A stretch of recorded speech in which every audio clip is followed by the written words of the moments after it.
بشاير الصيف بقى كده هلت، والكنتالوب والبطيخ وفاكهة الصيف اللي هي بترطب على القلب دي بقى بدأت تظهر. وانا بصراحة بقى ايه ما صدقت، علشان يعني الواحد طالع من رمضان يعني زهقان جدا جدا من كل بقى انواع الاكل، ولا لحمة بقى ولا فراخ ولا سمك، يعني ماليش نفس نهائي. فما صدقت لقيت الكنتالوب، فجبت كنتالوب كده وطلع زي السكر. فانا النهارده بقى قلت ايه، لا انا ما بديهاش اتغدى بقى النهارده ايه، سندوتش جبنه كده. انا بحب الجبنه اللي هي بالفلفل، بطعم الفلفل، اللي هي مزارع زينه دي، طعمها تحفه. مع الكنتالوب بقى بتبقى خطيره.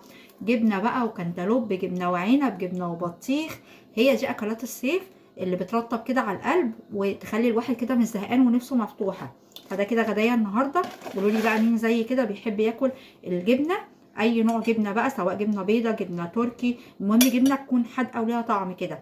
مع الفاكهه طبعا عنب كنتالوب بطيخ كله يمشي. انا الولاد عندي او البنات عندي يعني بيقولوا لي لا يا ماما ايه القرف، استغفر الله العظيم يا رب اللي انت بتعمليه ده. بس انا عن نفسي بحب كده جدا، طعمه بيبقى خطير.